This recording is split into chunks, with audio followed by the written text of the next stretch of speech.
Silence the mind, hear the soul. When we quiet the chatter of our minds, we create space to truly listen to the whispers of our soul. In a world that often glorifies constant thinking and analysis, we sometimes lose touch with the deeper, intuitive guidance within us. By turning down the volume on our mental noise, we align more closely with our essence, our true self, and open ourselves to the wisdom that transcends thought. This practice of listening to the soul can guide us to clarity, peace, and a deeper understanding of our path. It is not about rejecting the mind, but about finding harmony between thought and feeling, reason and intuition. This balance empowers us to navigate life with greater authenticity and joy. Let us remember that in the stillness, we connect to the infinite and discover the answers that have always been within us. Many people struggle, especially nowadays, with willingness to listen. When they engage with others in conversations, they are not listening. They are already filled with fixed opinions and they just wait to jump in. And that is something which slows down anyone's progress and self-awareness. Hence, the quality of life is lowered. There's also a pandemic of overthinking. Can you define overthinking and tell us what is the mechanism of it? Absolutely. Overthinking is the mental habit of dwelling excessively on thoughts, often looping through scenarios, worries, and hypotheticals without resolution. It typically involves analyzing situations from every angle, replaying past events, or anticipating future outcomes, often leading to anxiety and mental exhaustion. The mechanism behind overthinking is rooted in the mind's attempt to seek control and certainty. When faced with uncertainty or perceived threats, the brain tries to protect us by running through all possible scenarios and solutions. However, this constant mental spinning can create a feedback loop of stress and analysis paralysis, where no action feels right or sufficient. Essentially, overthinking disconnects us from the present moment and our intuitive knowing, keeping us stuck in our heads and out of touch with our deeper wisdom. Recognizing this pattern is the first step to breaking free and allowing ourselves to connect more deeply with our feelings and the present reality. What are the easiest, most common ways to silence the mind? Some of the easiest and most common ways to silence the mind include simple, accessible practices that anyone can incorporate into their daily routine. Mindful breathing. Focusing on your breath can quickly calm the mind. Simply paying attention to each inhale and exhale helps anchor you in the present moment and reduces mental noise. Meditation. Even a few minutes of daily meditation can significantly quiet the mind. Techniques like focusing on a mantra or observing thoughts without judgment help reduce mental chatter. Grounding exercises. Connecting with your senses like feeling the earth under your feet, listening to nature sounds, or noticing the details around you can pull you out of your head and into the present. Physical activity. Exercise, whether it's a brisk walk, yoga, or any form of movement, helps release built-up tension and shifts focus away from overthinking. Journaling. Writing down your thoughts can help you process and release them.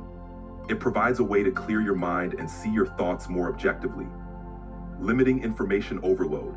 Taking breaks from screens, social media, and constant information can reduce mental clutter and give your mind a chance to rest. Connecting with nature. Spending time outdoors, whether it's a walk in the park or simply sitting in the garden, can have a calming effect on the mind and body. These practices, when done consistently, help cultivate a state of inner stillness and presence, making it easier to listen to the soul and navigate life with greater clarity.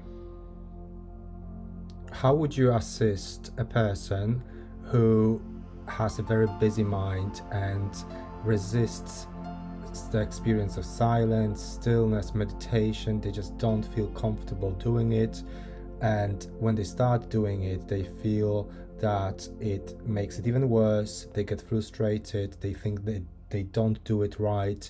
Where would you advise them to begin from? For someone with a very busy mind who resists stillness or meditation, it's important to start with gentle, approachable steps that align with their natural inclinations. Here's where I would advise them to begin. Micro moments of mindfulness. Instead of formal meditation, encourage them to integrate short, mindful pauses throughout their day.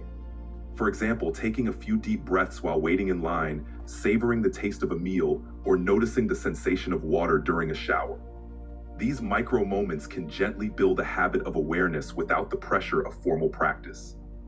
Engage in flow activities. Suggest activities that naturally quiet the mind, such as painting, gardening, playing a musical instrument, or even cooking. These flow activities can help them enter a meditative state without sitting still, allowing the mind to quiet naturally. Body-based practices. Gentle physical activities like yoga, tai chi, or stretching can help bridge the gap between movement and stillness. These practices focus the mind on the body's sensations, making it easier to experience a sense of calm. Guided audio practices. Using guided meditations or relaxation audios can help them ease into the experience. Hearing a soothing voice guide them can reduce the pressure of doing it right and make the practice more accessible. Focus on breath awareness. Instead of aiming for an empty mind, encourage them to simply observe their breath. This can be done anywhere and helps shift focus from thoughts to a simple, calming rhythm.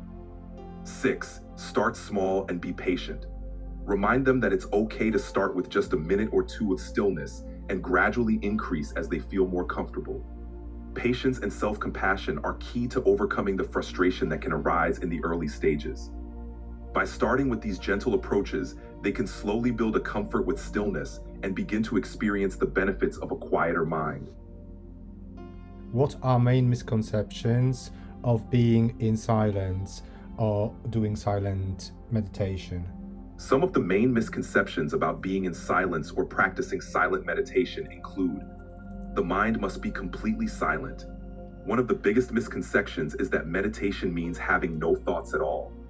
In reality, it's normal for the mind to produce thoughts.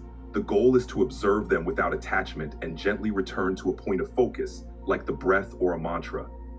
It's only for the spiritually inclined. Another myth is that silent meditation is only for people deeply involved in spiritual practices. In truth, anyone can benefit from it, regardless of their beliefs or background, as it enhances mental clarity and emotional well-being. It requires a lot of time. Many people think they need to meditate for long periods to see benefits. Even short sessions of a few minutes can be effective and impactful. You must sit in a specific way. There's a belief that you must sit cross-legged on the floor to meditate correctly. In reality, you can meditate in any comfortable position, whether sitting in a chair, lying down, or even walking. Immediate results are expected. Some assume they will feel instant calm or enlightenment. The benefits of silent meditation often build over time, and the process can involve ups and downs. Silence is always peaceful. People often think that silence will automatically bring peace, but initially it can bring up uncomfortable feelings or restlessness. This is a natural part of the process of getting to know the mind and releasing stored tension. Understanding these misconceptions can help individuals approach silence and meditation with realistic expectations and a more open, compassionate mindset. What does it mean to hear the soul? Can you guide us through? Certainly. Hearing the soul means tuning into the deeper, wiser part of yourself that exists beyond the constant noise of the mind. It's about connecting with your inner guidance, intuition, and the essence of who you truly are. When you hear the soul, you access a sense of clarity and truth that transcends logical reasoning.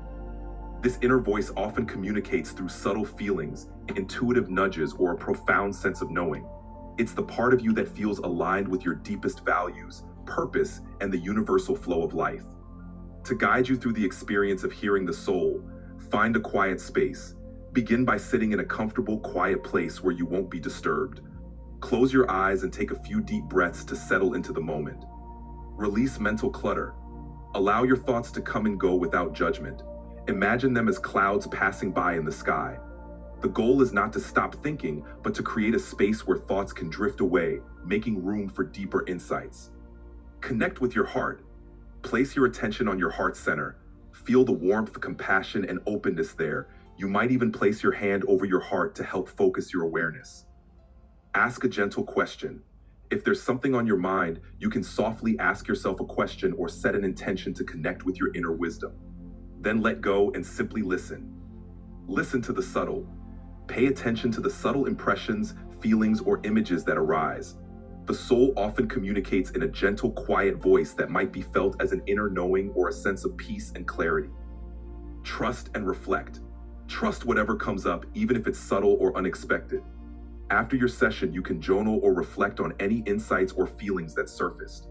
Hearing the soul is a practice of tuning in and trusting the quieter, deeper voice within. Over time, this connection becomes stronger and more intuitive, guiding you with a sense of alignment and authenticity,